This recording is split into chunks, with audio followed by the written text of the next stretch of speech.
नेकर्मी निराधार निर्भय सदा महासुख। उस देश में आपको जाना है जहां कर्म नहीं बनेंगे।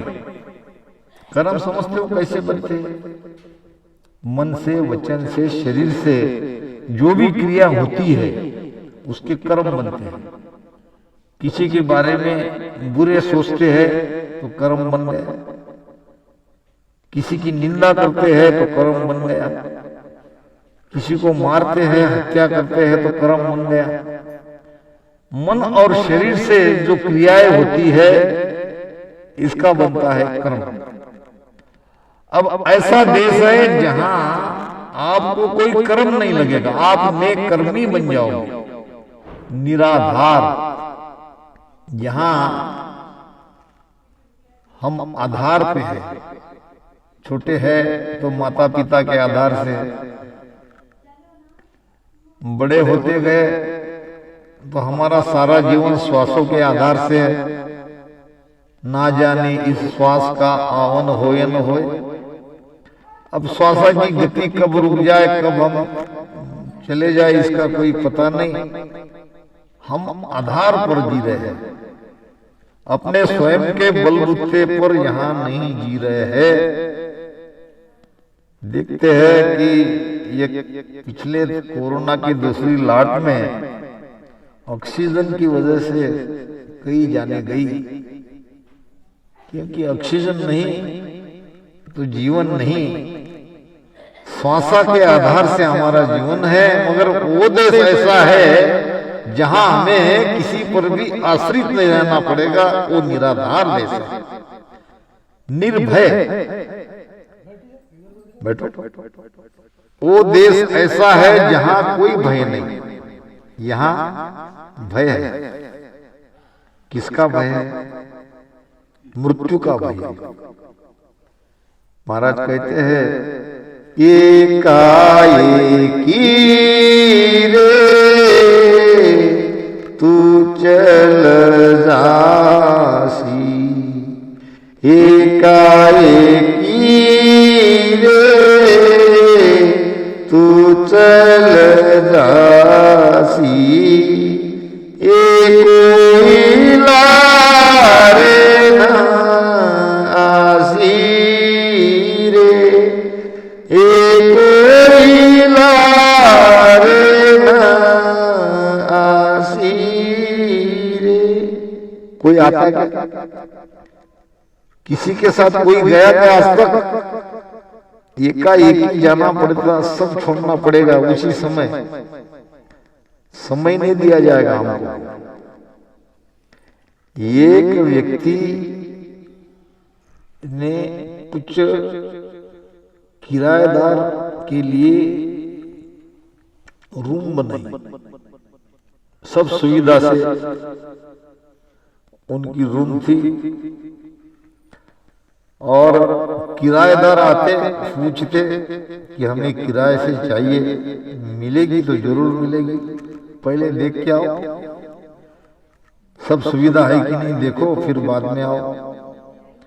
अब वो जिसको जरूरत थी वो किराएदार आते कहते कि हमें तुम्हारी रूम पसंद है, कहो किराया क्या। अब वो किराया, घर का मालिक कहता किराया कुछ भी नहीं,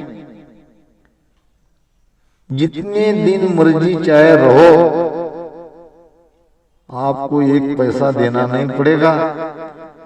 केवल ये की बात है, मैं जब कहूं उसी पल रूम को खाली करना पड़ेगा।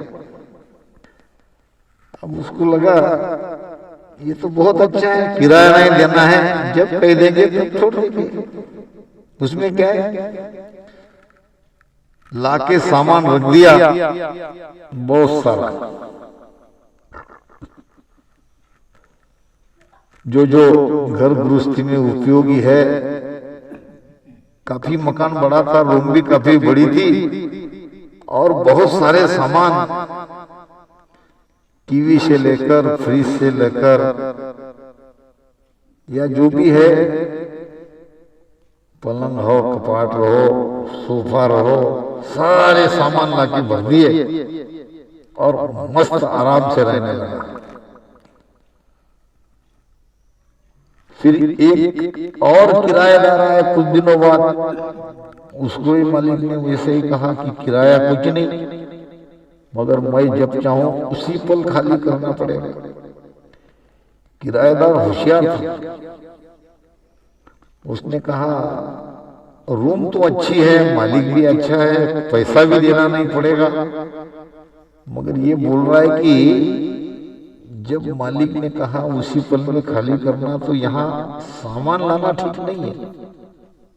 बस अपने कपड़े लेके आओ, रहो, ना जाने कब कहेगा वो कि खाली करो। उठाया अपना थैला, निकल गए, ये पहनने का ड्रेस और कुछ टॉवेल, चड्डी, बनियान, और क्या चाहिए। अब ऐसे मालिक ने एक दिन दोनों किराएदारों को कहा अभी की अभी मेरी रूम खाली कर। तो सबसे पहले कौन खाली करेगा? जिसने कुछ लाया ही नहीं और जिसका सारा सामान भरा पड़ा है, वो तो सोचेगा अब कैसे, तुमने कल कहना था इतना सारा सामान है, कैसे ले जाए। वो कुछ नहीं, मुझे अभी के अभी खाली करना है। तो उसको कितना दुख लगेगा। लाखों रुपए का फर्नीचर उसने घर में लाके भर के रखा है और उसको एकाएक छोड़ना पड़ रहा है, कितना दुखी होगा। और जिसने कुछ लाया ही नहीं है, जिसकी कुल सब एक थैले में ही उसके सारे कपड़े चले जाएंगे, वो तो तुरंत निकल जाएगा।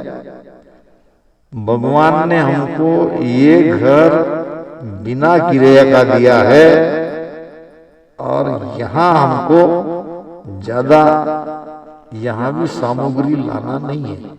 कब एक घर खाली करना पड़े इसका कोई भरोसा नहीं। अगर यहाँ पे सब कुछ हम मोह माया में भटक जाएंगे तो मृत्यु के समय बड़ा दुख होगा, जान निकलेगी नहीं, सब तरफ देखते रहेंगे। महाराज कहते हैं ना कोई तेरो ना तू काहूं को, ना कोई तेरो ना तू काहूं को, जो मेरी नहीं दीजे दे, जो मेरी नहीं दीजे दे, के सुख जमाना मेरा, के सुख मजमाना मेरा, हर भग कीजे ना कोई तेरो, यहाँ कोई किसी का नहीं है। ये जो रिश्ते नाते हमें दिख रहे हैं ये सब माया है, ये बुलावा है, क्योंकि ये जगत ही मिथ्या है, ये संसार ही झूठा है। झूठो कुटुंब विषय सुख झूठो, काया माया झूठी। ये तो हमको सत्य प्रतीत हो रहा है माया के कारण। माया उसे ही कहते हैं जो दिखती है मगर होती नहीं, उसको कहते हैं माया। परमात्मा उसे कहते हैं जो होता है मगर दिखता नहीं। दिख रहे हैं जो माया है और ये एक दिन नाश होने वाला है, संसार मिटने वाला है। मिटते से मत प्रीत कर, अब जो मिट रहा है उससे प्रेम मत करो। चार दिना की जोर जवानी आधे कर मत भूलो, आदेसी दगो इन काया में, जुग जुग दुख संग झेलो। न जवानी के देखकर फूलो, न धन को देखकर फूलो। ये तो जाने वाला है, रहने वाला नहीं है। तो महाराज कहते हैं सर्व कबीलों पासे बैठो, तू मत जाने मेरो रे।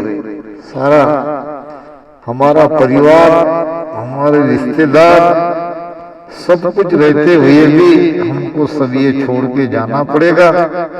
इसलिए सदगुरु के शरण में जाओ। बिन सदगुरु संसार जीव गत जाने नहीं। ये जीव की आगे गति क्या होगी ये सदगुरु ही कहेंगे। जो सदगुरु के शरण में नहीं जाएगा उसको इस बात का पता ही नहीं चलेगा। सोते सोते जिएगा, सोते सोते मर जाएगा। बिना भजन के जीना ये सोना ही है। माया मोह धर्म की रही सूता जीव गाई सतगुरु बात कही राम कहो मेरा भाई। नाम राम कहो, यही सार है जीवन का। एक व्यक्ति ने 3 मित्र बनाए थे। रहते हैं, किसी का एक रहता है मित्र, किसी के 2 रहते हैं, किसी के अनेक रहते हैं। 2 मित्र उसके बहुत भरोसे के थे, जान पे जान देता था उन मित्रों के लिए। तीसरा मित्र पे उतना भरोसा उसका नहीं था, मगर बना लिया था। कभी कभार मुलाकात होती थी। ज्यादा काम तो इस 2 मित्रों से उसका रहता। बहुत अच्छी पत्ती थी दोनों मित्रों में। अब एक दिन कोर्ट का कोई मुकदमा उसके ऊपर चल गया। अब उसने पहले मित्र से कहा कि देखो भाई, मैं आज तक ये कोर्ट के झंझट में नहीं पड़ा हूं और मैं डरा हुआ भी बहुत हूं, तो मुझे मदद करना। मित्र कहने लगा मेरी तुम्हें कोई मदद नहीं मिलेगी। अरे तुम मेरे मित्र हो और सालों से हम साथ हैं, मैंने तुम्हें बहुत प्रेम किया है, तो तुम कुछ भी मदद नहीं करते, मेरे साथ भी नहीं आओगे। वो कहने लगा नहीं, मैं तुम्हारे साथ भी नहीं आऊंगा, तुम जानो तुम्हारा काम जानो, मुझसे कोई उम्मीद मत रखो। निराश कर दिया मित्र ने। दूसरे मित्र के पास गया। दूसरा मित्र भी कहा कि मैं तुम्हारी कुछ मदद नहीं कर सकता, अगर कहते हो बहुत कुछ। कहने पर उसने कहा कि मैं कोर्ट के बाहर के गेट तक आ सकता हूं। अब तुम कोर्ट में तुम जाओ, तुम्हारे वकील को मिलो, तुम्हारा काम तुम देखो, हारो जीतो मुझसे कोई मतलब नहीं है। यहां तक मैं आ सकता हूं, गेट तक, अगर कहते हो तो। दोनों मित्रों के जीवन भर प्रेम करता गया। दोनों मित्रों ने जवाब दे दिया। अब तीसरे मित्र से तो कोई उम्मीद नहीं थी, फिर भी मुसीबत के समय, संकट के समय मनुष्य मदद लेना ही चाहता है। उसने कहा देखो मित्र, बात ऐसी है, कोर्ट का जरा मामला है, मुझे बहुत डर लग रहा है, मैंने कभी ये कोर्ट में गया नहीं, क्या तुम मेरे साथ कोर्ट में आओगे, मुझे मदद करोगे?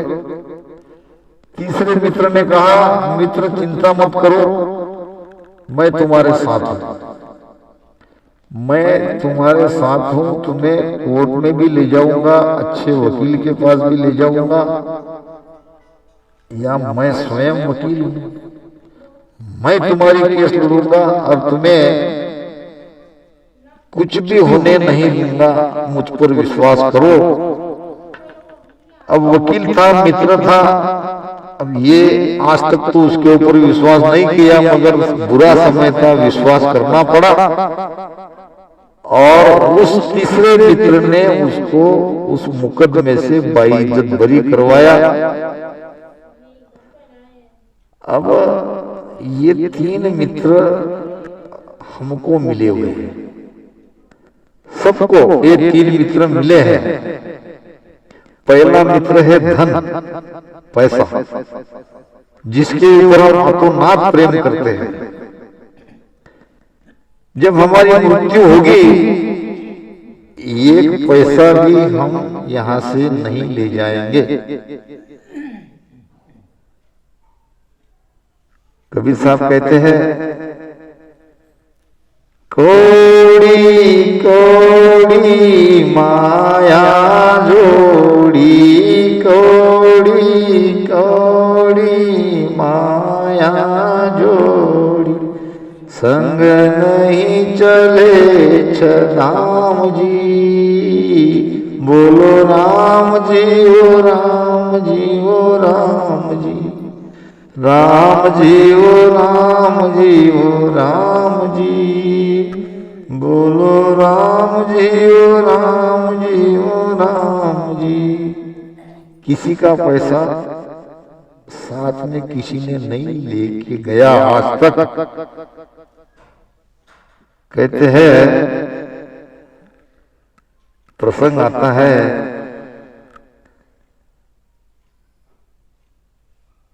संत थे गुजरात के, नरसिंह संगत पिपाजीरी कीनी, सुई पर बात अड़ी है।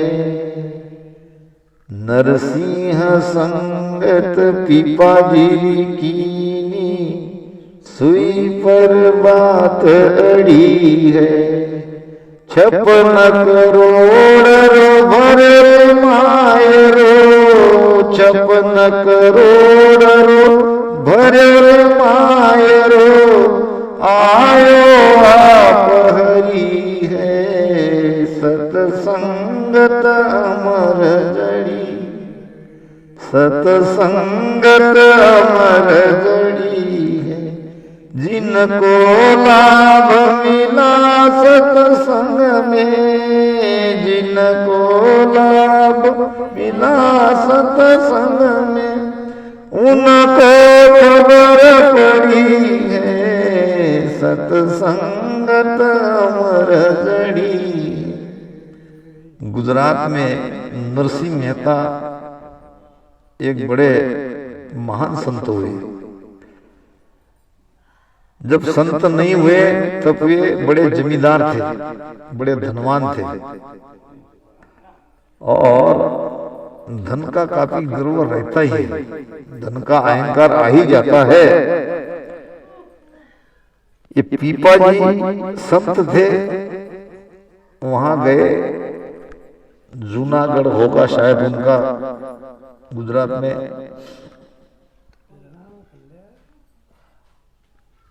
बैठो। तो धर्मशाला में रहना चाहते थे, बारिश हो रही थी। धर्मशाला चलाने वाला जो कोई वहां नौकर था, नरसिंह जी शेठ का, वो कहने लगा पैसा दो और फिर रहो। शेठ कहने लगे मेरे पास, संत कहने लगे मेरे पास पैसा नहीं है। तो ये सुनकर नरसिंह जी आए, कहने लगे ये धर्मशाला है, यहाँ तो आपको देना ही पड़ेगा, नहीं तो नहीं रह सकते। अब बाहर बारिश हो रही थी, पीपाजी के पास पैसा नहीं था और बिना पैसे से धर्मशाला में रहने नहीं दे रहे थे। तो कहने लगे नरसिंह जी शेठ, देखिए आज यहाँ तो मेरे पास कुछ नहीं है, मगर परलोक में मेरे पास अपार धन है। आज मुझे रहने दो, इसके बदले में आपको परलोक में जितना चाहे उतना धन मैं दे दूंगा। तो नरसिंह जी कहने लगे कि वहां हमारी पहचान कैसे होगी? तो कहने लगे कि ये मैं तुम्हें सुई दे रहा हूं। सुई समझते हो, छोटी सी, वो सुई तुम वहां लाके मुझे बता देना परलोक में, मैं समझ जाऊंगा कि तुम्हारा कुछ पैसा मेरे पर है। अब धन के अहंकार में ये भूल गया नरसिंह सेठ की सुई भी हम साथ नहीं ले जा सकते। अब ले तो ली, घर पे आके सोचा और पत्नी को कहा कि जब मैं मर जाऊं मेरे साथ ये सुई आनी चाहिए, एक संत से मुझे किराया लेना है उस परलोक में। पत्नी कहने लगी सुई तो क्या, आप ये एक धागा भी साथ नहीं ले जाओगे। फिर उन्हें पश्चाताप आने लगा और संत के चरण पकड़ लिए, कहा कि भाई बड़ी भूल हुई आपको पहचानने में, ये सुई मैं साथ नहीं ले जा सकता और आपको मैंने किराए के बदले में आपसे सुई ली। तो धीरे धीरे ऐसा भक्त बना, ऐसा भक्त बना, सारा धन सारी जायदाद जितनी भी थी वो गरीबों को मदद करने में, और ऐसे ही चले गए दान पुण्य में, सारी गरीब बन गया। उसकी बेटी थी नानी बाई, आपने सुना होगा नानी बायरो मायरो। ये मायरो क्या है कि माता पिता के घर से बेटी को ब्याहने के बाद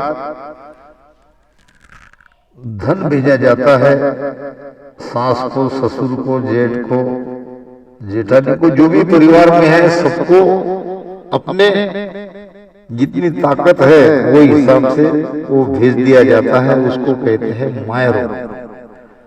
अब ये नानी बाई थी गरीब, मगर सास घर में और लोग आजू बाजू की सारी बाइयां उसको चिढ़ाती थी, तुम्हारा मायरा कब आता है।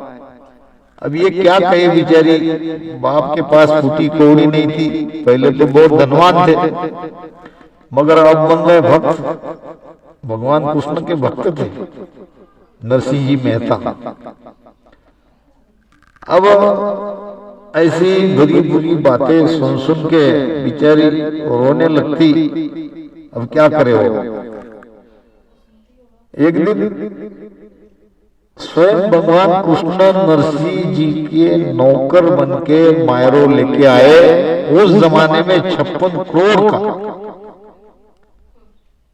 56 करोड़ भरो रे मायरो आयो आप हरि है। स्वयं परमात्मा आए, कहने लगे कि ये नानी बाई का मायरा है, उसके पिता की तरफ से आया हूं, मैं उसका दास हूं। कहाँ है नानी बाई का घर। देखा तो सारी नगरी नानी बाई का मायरा देख के आश्चर्यचकित हो गई। कहने का मतलब संगत गुण करती है, जुग जुग में सुखराम कहे शेष गुणा पर होए। तो पहला मित्र था पैसा। मृत्यु समय पैसा जितना हमने कमाया वो एक भी हमारे काम नहीं आएगा। दूसरा मित्र है परिवार। परिवार भी आगे तक साथ नहीं है, ज्यादा से ज्यादा स्मशान भूमि तक आएगा, चिता जल जाएगी, चिता जलते ही सभी घर लौट जाएंगे। अब आगे उस जीवात्मा का क्या होता है, उसने किए हुए कर्म को उसको कैसी सजा मिलती है, वहां भी तो कोर्ट ही है, वहां भी मुकदमा चलता है, हमारे खाते लिखे जाते हैं पाप पुण्य के। तीसरा मित्र है हमारा सदगुरु। सदगुरु ही हमें हमारे कर्मों से बचाते हैं, आगे हमको कुछ भी पीड़ा नहीं होने देते। तो कहते हैं सतगुरु ने बना लो वकील, मुकदमा भारी है। ज्ञानी गुरु ने बना लो वकील, मुकदमा भारी है। आगे भी तो मुकदमा है, बहुत बड़ा मुकदमा है। अगर वकील नहीं बनाए तो हार जाएंगे, बड़ी दुख होगी। तो आगे के लिए सोचो। ऐसा वो देश है सदा महासुखम, हमेशा आपको वहां सुख ही सुख मिलेगा। सत्य स्वरूप आनंद पद, निज नाम केवल पद। ज्ञान रूपम ज्ञान ध्यानम ज्ञान विष्टम, सदा सुखम निहचला। निहचला नाम स्थिर। सत्य स्वरूप आनंद पद, उस देश का स्वरूप है सत्य। वो देश है आनंद का, और निज नाम केवल पद सदगुरु की मेहर से ये निज नाम जगने पर पहले केवल पद में जाएंगे, केवल पद से फिर आनंद पद में जाएंगे। ज्ञान रूपम ज्ञान ध्यानम ज्ञान दिष्टम, उस देश का रूप ही ज्ञान है, वहां का ध्यान ही ज्ञान ही है, वहां की दृष्टि ही ज्ञान दृष्टि से ही उस पद को देखना पड़ता।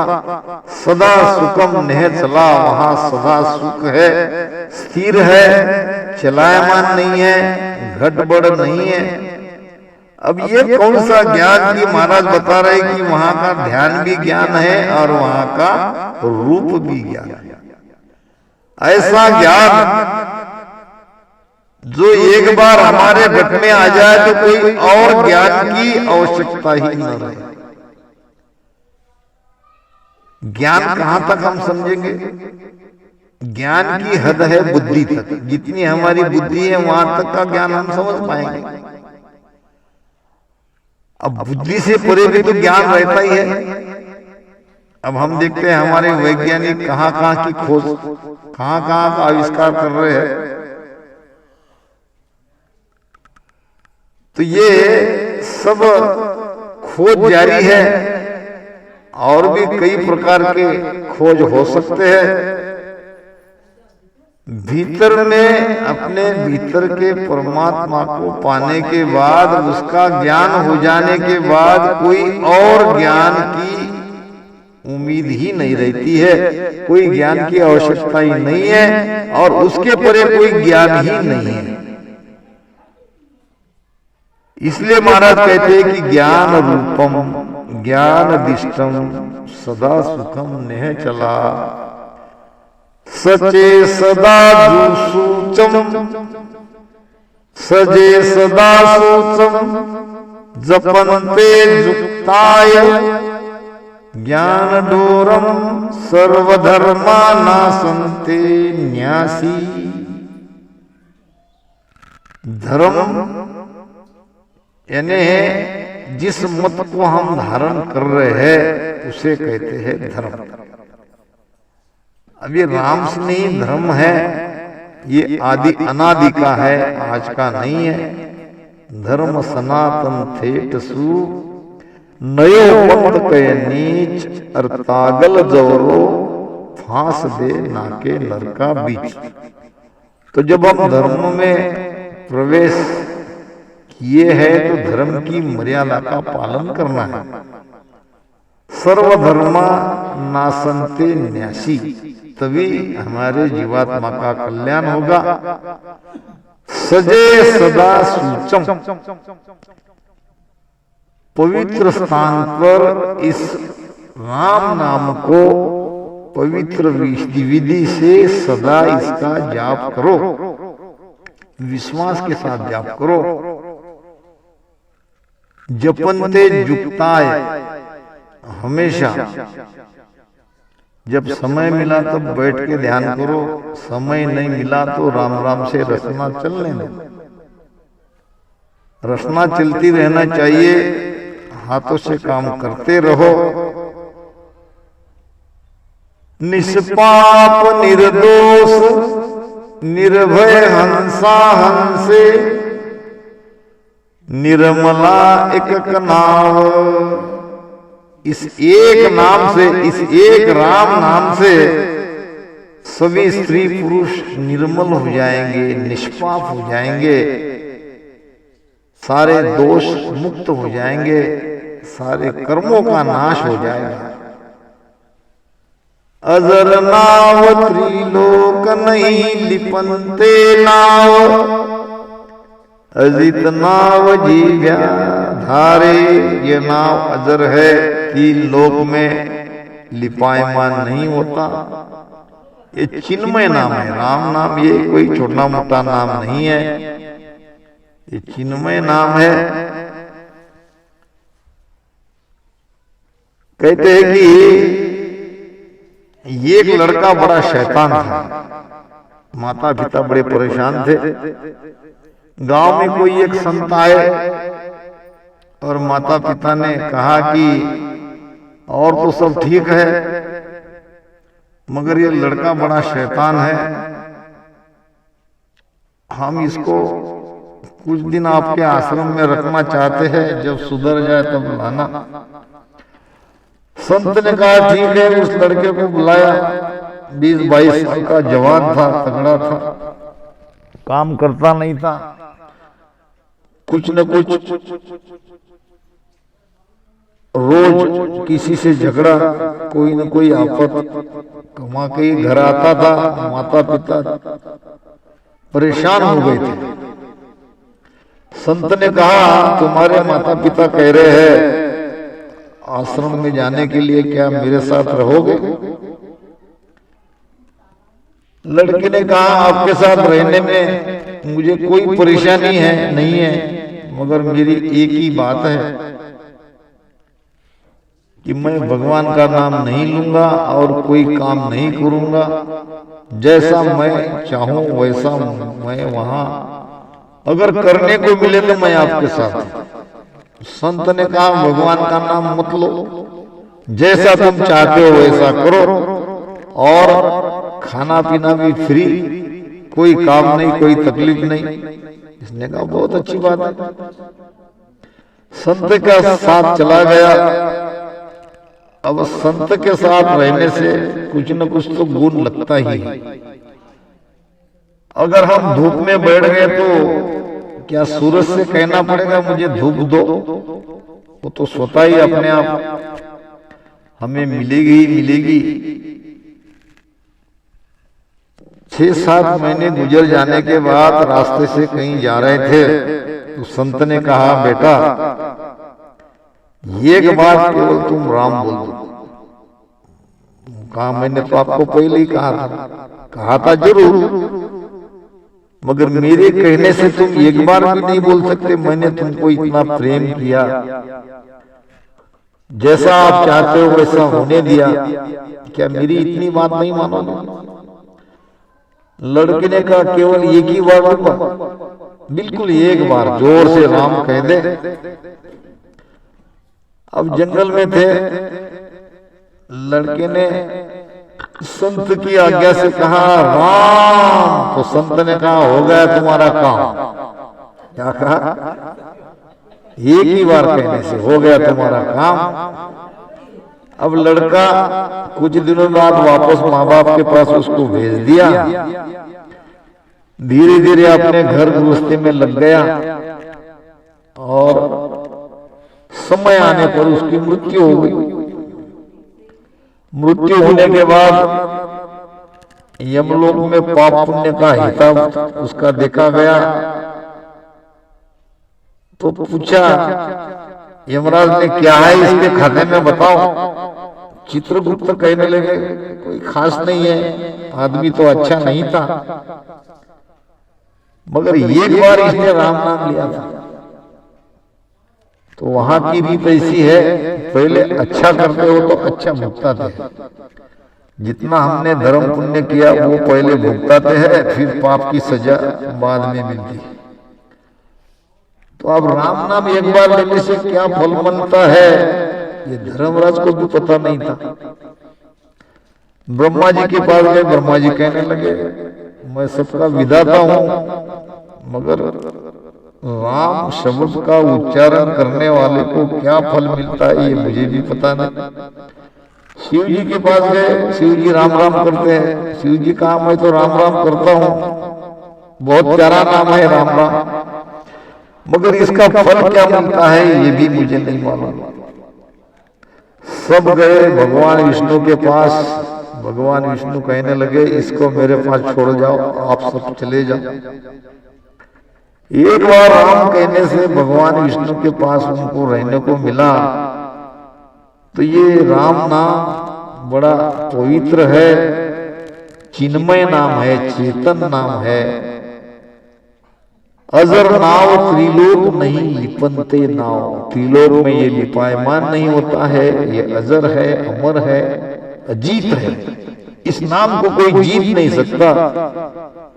नाव रतनते मुखार बिंद सासान सागे निराधार निर्लेप। मुखार दिन से जिह्वा से राम नाम को रटन करो और सभी संशय से आप अलग हो जाओगे, निराभार देश में पहुंच जाओगे। यही एकमात्र उपाय है।